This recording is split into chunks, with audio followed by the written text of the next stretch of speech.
സുമാത്ര തീരത്തിന് സമീപത്ത് കടലിൽ ഭൂകമ്പമുണ്ടായി എന്നത് സംബന്ധിച്ചുള്ള ചില റിപ്പോർട്ടുകൾ വരുന്നുണ്ട്. ഇതിന്റെ അടിസ്ഥാനത്തിൽ തമിഴ്നാട്, ആന്ധ്രാപ്രദേശ് തീരങ്ങളിൽ ചുഴലിക്കാറ്റിന് സാധ്യതയുണ്ട്. ആൻഡമാൻ നിക്കോബാറിലും ജാഗ്രതാ നിർദ്ദേശം നൽകിയിരിക്കുന്നു. കേരളത്തിൽ വരുന്ന മണിക്കൂറുകളിൽ ശക്തമായ മഴയുണ്ടാകുമെന്ന താക്കീത് കൂടി ഇപ്പോൾ ഇതുകൂടി കാലാവസ്ഥ നിരീക്ഷണ കേന്ദ്രത്തിന്റെ ഭാഗത്ത് നിന്നുണ്ടാവുകയാണ്. ശാലിനിയാണ് ഈ വാർത്തയുടെ വിശദാംശങ്ങളുമായി തിരുവനന്തപുരത്ത് നിന്ന് ചേരുന്നത്. ശാലിനി, ഈ കടലിൽ ഭൂകമ്പം ഉണ്ടായതിന്റെ അടിസ്ഥാനത്തിൽ ആന്ധ്ര, തമിഴ്നാട് തീരപ്രദേശങ്ങളിൽ ചുഴലിക്കാറ്റിന് സാധ്യത പറയുന്നുണ്ട്. ഒപ്പം കേരളത്തിലും ശക്തമായ മഴയുണ്ടാകുമെന്ന് തന്നെയാണോ കാലാവസ്ഥ നിരീക്ഷണ കേന്ദ്രം അറിയിച്ചിരിക്കുന്നത്?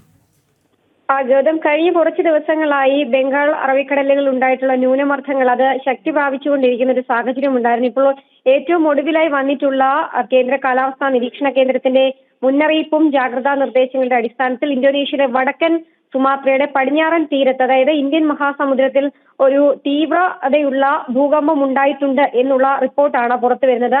6.5 മീറ്റർ രേഖപ്പെടുത്തിയിട്ടുള്ള ഭൂകമ്പമാണ് സുമാത്രയിൽ രേഖപ്പെടുത്തിയിട്ടുള്ളത്.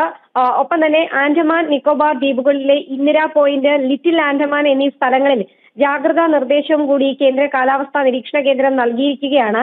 കേരള തീരത്ത് നിലവിൽ സുനാമി മുന്നറിയിപ്പോ മറ്റ് ജാഗ്രതാ നിർദ്ദേശങ്ങളോ നൽകിയിട്ടില്ല എങ്കിൽ പോലും വരും മണിക്കൂറിൽ ശക്തമായ മഴയ്ക്കുള്ള സാധ്യത കേരള തീരത്ത് പ്രവചിക്കുന്നുണ്ട്. നിലവിൽ കേന്ദ്ര കാലാവസ്ഥാ നിരീക്ഷണ കേന്ദ്രം പുറത്തിറക്കിയിട്ടുള്ള ജാഗ്രതാ മുന്നറിയിപ്പിൽ കാര്യമായ മഴ മുന്നറിയിപ്പ് സംസ്ഥാനത്ത് നൽകിയിട്ടില്ല എങ്കിൽ പോലും വരും മണിക്കൂറിൽ മഴയുണ്ടാകാനുള്ള സാധ്യതകൾ കൂടി കാലാവസ്ഥാ നിരീക്ഷണ കേന്ദ്രം പ്രവചിക്കുന്നുണ്ട്. ഈ ശ്രീലങ്കയ്ക്ക് സമീപത്ത് ഒരു തീവ്ര ന്യൂനമർദ്ദം കൂടി ഇപ്പോൾ രൂപപ്പെട്ടിട്ടുണ്ട്.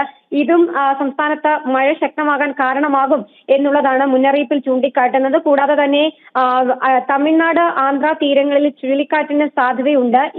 ഈ സംസ്ഥാനങ്ങൾക്ക് പ്രത്യേക ജാഗ്രതാ നിർദ്ദേശം ഇപ്പോൾ നൽകിയിട്ടുണ്ട്. പ്രത്യേകമായി NDRF സംഘം അടക്കമുള്ളവർ ഈ 2 സംസ്ഥാനങ്ങളിൽ ജാഗ്രതാ നിർദ്ദേശം നൽകിയതോടൊപ്പം തന്നെ അവിടുത്തെ സുരക്ഷാ കാര്യങ്ങൾ കൂടി വിലയിരുത്തുന്നുണ്ട്. ശ്രീലങ്കയ്ക്ക് സമീപം തീവ്ര ന്യൂനമർദ്ദം രൂപപ്പെട്ടത് വരും ദിവസങ്ങളിൽ കേരള തീരത്ത് ശക്തമായ മഴയ്ക്കുള്ള സാധ്യത കൂടി കാണിക്കുന്നുണ്ട്. അതുകൊണ്ട് തന്നെ കേരള തീരത്തുള്ളവരും സുരക്ഷിതരാകണമെന്നൊരു മുന്നറിയിപ്പ് കൂടി തുടരുകയാണ്. കൂടാതെ തന്നെ കള്ളക്കടൽ പ്രതിഭാസത്തിന് കേരള തീരത്ത് സാധ്യതയുണ്ട് എന്നുള്ളതാണ് മറ്റൊരു ജാഗ്രതാ മുന്നറിയിപ്പായി കേന്ദ്ര കാലാവസ്ഥാ നിരീക്ഷണ കേന്ദ്രം നൽകുന്നത്. അതുകൊണ്ട് തന്നെ തീരദേശങ്ങളിൽ താമസിക്കുന്നവർ ജാഗ്രത തുടരണം. 28, അതായത് നാളെ രാത്രി 11:30 വരെ കേരള തീരങ്ങളിലെ പ്രത്യേകിച്ച് തിരുവനന്തപുരം കാപ്പിൽ മുതൽ പൊഴിയൂർ വരെയുള്ള തീരമേഖലകളിലും, കൊല്ലം, ആലപ്പാട് മുതൽ ഇടവ വരെയുള്ള തീരദേശ മേഖലകളിലും, കോഴിക്കോട്, ചോമ്പാല മുതൽ രാമനാട്ടുകര വരെയുള്ള ജില്ലകളിലെ തീരങ്ങളിലും 0.4 മുതൽ ഇന്ത്യൻ മഹാസമുദ്രത്തിൽ ഭൂചലനം ഉണ്ടായിരിക്കുകയാണ്. ഇതിന്റെ പ്രത്യാഘാതം എന്ന നിലയിൽ തമിഴ്നാട്, ആന്ധ്രാപ്രദേശ് തീരങ്ങളിൽ ചുഴലിക്കാറ്റിനുള്ള സാധ്യതയാണ് കാലാവസ്ഥാ നിരീക്ഷണ കേന്ദ്രം പ്രവചിക്കുന്നത്.